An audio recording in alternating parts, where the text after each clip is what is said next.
সকাল থেকেই স্নেহার আচরণে শিবানী দেবী সারপ্রাইজ হয়ে গেল। ও মা, এ কি দেখছি আমি! যে মেয়েকে টেনে হিচড়ে ঘুম থেকে ওঠাতে পারি না, সে কিনা ভোর 5টায় ঘুম থেকে উঠে বসে আছে। মেয়েকে জিজ্ঞেস করলো, কিরে মা, এত সকালে উঠে পড়েছিস, শরীর ঠিক আছে তো? মেয়ে বেশ মিষ্টি করে বলল, এমনিতেই মা, শরীর ঠিক আছে। তোমার জন্য একটা সারপ্রাইজ আছে, পরে জানতে পারবে। মেয়ের মাথায় ঠিক কি চলছে বুঝতে পারলো না শিবানী দেবী। তবে মেয়ের আচরণ দেখে বেশ ভালো লাগলো ওনার। কিন্তু উনি ভাবছেন, অন্যদিন যে মেয়ে মায়ের সাথে চিৎকার চেঁচামেচি করে ছাড়া কথাই বলে না, আজ হঠাৎ করে এমন শান্ত হয়ে গেল কেন? যে মেয়ে ব্রেকফাস্টের টেবিলে বসে মাকে দুটো অপমানজনক কথা না বলে খাবার মুখে তোলে না, সেই মেয়ে আজকে মাকে আদর করে খাইয়ে দিচ্ছে। কারণ যেই হোক না কেন, শিবানী দেবী খুব ইমোশনাল হয়ে গেল মেয়েকে কাছে পেয়ে। যে মেয়েকে একটু আদর ভালোবাসতে গেলে অশিক্ষিত গেয়ে ভূত বলে মাকে অপমান করে খ্যাক করে ওঠে, সে মেয়ে আজ জড়িয়ে ধরে কি নম্রভাবে কথা বলছে। হ্যাঁ, খুব অবাক করা আচরণ। শিবানী দেবী ছিলেন এক ছোট্ট গ্রামের মেয়ে, অল্প শিক্ষিত। ওই ক্লাস 8 অবধি পড়া হয়েছিল ওনার। গ্রামের পরিবেশ, নিম্নবিত্ত পরিবারের মেয়ে। ওনার স্বামীর 2 নম্বর স্ত্রী হলো শিবানী দেবী। একমাত্র মেয়ে স্নেহা, আরেক মায়ের এক ছেলে রেহান। হ্যাঁ, জয়েন্ট ফ্যামিলি হলেও শিবানী দেবী খুব একা। শ্বশুর বাড়ির কেউ যে শিবানী দেবীকে ঠিক পছন্দ করেন না, এটা আচার আচরণেও বুঝতে পারেন শিবানী দেবী। পরিবারের সবাইকে খারাপ ব্যবহার, অপমান করে কথা বলতে দেখে, এড়িয়ে চলতে দেখে মেয়েও মায়ের সাথে ওদের মতন আচরণ করে। ইদানিং মেয়ে বড় হয়েছে, মেয়েও পার্সোনাল থাকে, আর ওনার হাজবেন্ড ওনার সাথে কথা বলা, সময় কাটানোর সুযোগ ওনার হয়নি। উনি বাড়ি এলে একটু বেশি ব্যস্ত ও টায়ার্ড হয়ে যান। হ্যাঁ, কর্মসূত্রে কলকাতায় থাকা হয় বলে ফ্যামিলির সবাই কলকাতাতে এসেছে মেয়ে ছেলের ভবিষ্যতের কথা ভেবে। শিবানী দেবী গ্রামের কালচার, কথাবার্তা এখনো দূরে সরাতে পারেনি বলে শহরের কারোর সাথে ঠিক জমে না ওনার। মেয়েও অ্যাভয়েড করে। মাকে নিয়ে মেয়ের অভিযোগের শেষ নেই। মা চাইনিজ খাবার বানাতে পারে না, মা ঠিক করে পড়াতে পারে না। বাবা ও মেয়ের, মায়ের চলাতে প্রবলেম, মায়ের কথা বলাতে প্রবলেম। হ্যাঁ, মাকে নিয়ে প্রেস্টিজের শেষ নেই ওদের। এই তো কয়েকদিন আগের কথা, মেয়ের স্কুলে রবীন্দ্র জয়ন্তী উপলক্ষে বেশ ঘটা করে অনুষ্ঠানের আয়োজন ছিল। সমস্ত অভিভাবকদেরও ইনভিটেশন ছিল। আমি তো বেশ হলুদ সবুজ রঙের একটা সিল্ক শাড়ি পরে রেডি হয়ে এই বেরোবো।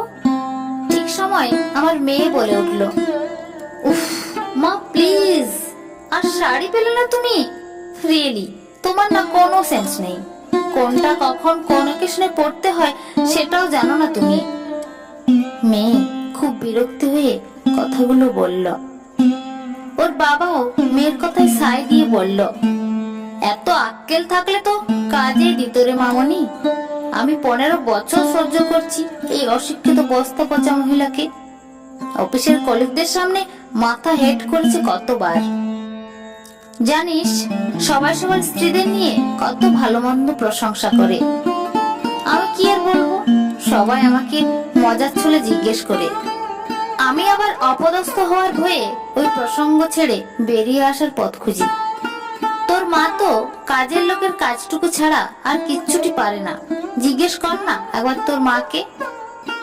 দুটো আত্মীয় এলে মুখ তুলে কথা বলতেও জানে না, যত সব। হাসি ঠাট্টা করতে করতে মেয়ে বলল, ও মা শোনো, তোমাকে অনুষ্ঠানে যাওয়ার দরকার নেই। ওখানে মা মেয়েদের নিয়ে কুইজ প্রতিযোগিতা হবে, তুমি তো পারবে না বলো। তার চেয়ে তুমি। মা তোমরা যাও, সাবধানে যেও। শিবানী দেবীর গলার স্বর ধরে গেল। চোখ থেকে জল পড়ার আগেই ডাইনিং রুমে চলে এলো। কিছুক্ষণ স্তব্ধ রইলেন। তারপর একটু বাসন তুলতে তুলতে বিড়বিড় করে নিজের মনেই বলতে লাগলেন, এই সংসার, স্বামী, সন্তান, কারো কাছে আমার কোনো মূল্য নেই। আমার মেয়েটাকেও আমি কাছে পেলাম না। এইভাবে একাকিত্বে তলিয়ে যাচ্ছে শিবানী দেবী। ভাবছেন খুব করে একদিন বলি আমার মনের কথাগুলো, একদিন মুখের ওপর জবাব দিই সবাইকে, বোঝাই আমি মানুষ, আমি মেশিন না যে একা একা খেয়ে পড়ে সুখে থাকবো।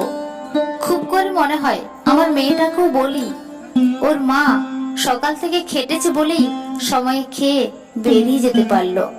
মাঝে মাঝে মনে হয় আমার স্বামীকেও বলি, সঠিক সময়ে ওনার পোশাক পরিষ্কার পরিচ্ছন্ন আয়রন দেওয়া থাকে বলেই উনি পরিপাটি সেজে বেরিয়ে যেতে পারেন। হ্যাঁ, চাইলেও শিবানী দেবী ওনার মনের কথাগুলো খুলে বলতে পারে না, সংসারের অশান্তির ভয়ে। রাস্তার পাশে একদিন এক ফুল বিক্রেতা ও তার মেয়েকে শিবানী দেবী এক দৃষ্টিতে তাকিয়ে আছেন। মেয়ে তার রুগ্ন মাকে কাজে সাহায্য করছে।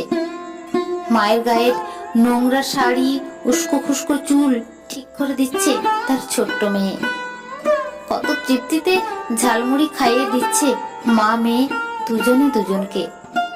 উনি দু চোখ মেলে দেখলেন আর উপলব্ধি করলেন মা মেয়ের ভালোবাসা। আমার নিজের জীবনে মেয়েকে এমন ভাবে ভালোবাসার সুযোগ কখনো হয়নি, কিন্তু আমিও চাই মেয়ের সাথে এমন সুন্দর মুহূর্ত কাটাতে, মা মেয়ে খুনসুটি করতে, আদর করতে, ভালোবাসতে। আমি হয়তো যোগ্য মা হতে পারিনি আমার মেয়ের, তাই আজ সকালের আচরণ দেখে আমি বড্ড অবাক হয়ে গেলাম। এসব কথা ভাবতে ভাবতেই হঠাৎ করে আমার মেয়ে পেছন থেকে এসে হ্যাপি মাদার্স ডে মা এই বলে জড়িয়ে ধরল। তুমি পৃথিবীর শ্রেষ্ঠ মা, তুমি ছাড়া আমি শূন্য, তোমায় ভালোবেসে তাই করতে চাই পূর্ণ। এমন সুন্দর দামি দামি কথা, চারিদিকে বেলুন, আমারই রান্না করা খাবারগুলো সুন্দর করে সাজিয়ে এনে আমাকে খাইয়ে দিচ্ছে। সত্যি স্বপ্নের মতো কাটলো 1-1.5 ঘন্টা। পরক্ষণে বুঝতে পারলাম ভালোবাসার কারণ। মাদার্স ডেতে সেটা স্ট্যাটাস দেওয়ার জন্য মেয়ে আমার সকাল থেকে ভালো ফুটেজ নেওয়ার সুযোগে ছিল। শিবানী দেবী আনমনা মনে ভাবতে লাগলো, ইস, সত্যি সত্যি যদি আমার মেয়েটা আমার জন্য মন থেকে এসব করত, তাহলে আমি বড্ড খুশি হতাম, বড্ড। সন্ধেবেলায় শিবানী দেবী ফোন খুলতেই ফেসবুক, হোয়াটসঅ্যাপে মেয়ে ও তার ছবির ছড়াছড়ি দেখতে পেল। ক্যাপশনে লম্বা লম্বা করে লেখা, মা হলো আমাদের প্রথম শিক্ষক, মায়ের হাত ধরেই হাঁটতে শেখা, মা হলো একটি মেয়ের প্রিয় বন্ধু। হ্যাপি মাদার্স ডে মা, happy mother's day, love you so much. এই ক্যাপশন পড়ে শিবানী দেবীও একটা লম্বা কমেন্ট করলেন তার মেয়ের পোস্টে। শুধু আজকে নয়, এরকম মাদার্স ডে যেন প্রতিদিন ফিরে ফিরে আসে, তাহলে প্রতিটি মা তার মেয়ে ছেলেকে পাশে পাবে, ভালোবাসার সুযোগ পাবে, সময় কাটাতে পারবে। শুধু ফেসবুকে নয়, সত্যি সত্যি প্রতিটি মা তার ছেলে মেয়েদের বন্ধু হয়ে উঠবে। তাহলে একটা দিন নয়, বরং আমরা প্রতিদিন মা ও সন্তানদের যুগলবন্দী হওয়ার দৃশ্য দেখতে পারবো। এই গল্পটি বাস্তবকে ঘিরে লেখা একটা ছোট গল্প। মা বাবাকে ভালোবাসার জন্য কোনো স্পেশাল ডে হয় না। মা বাবা আমাদের সাথে চিরকাল থাকবে না, তাই একটা মুহূর্ত নষ্ট না করে মা বাবার সাথে সময় কাটান, উপভোগ করুন প্রতিটি ভালোবাসার মুহূর্ত। শিখুন মা বাবার কাছে জীবনকে কিভাবে সহজভাবে নেওয়া যায়। শুধুমাত্র স্ট্যাটাস মেনশন করে, পাবলিসিটি করে ভালোবাসা প্রমাণ দেওয়ার প্রয়োজন নেই। যা করবেন মন থেকে করবেন, অনুভূতিগুলো যেন অরিজিনাল হয়।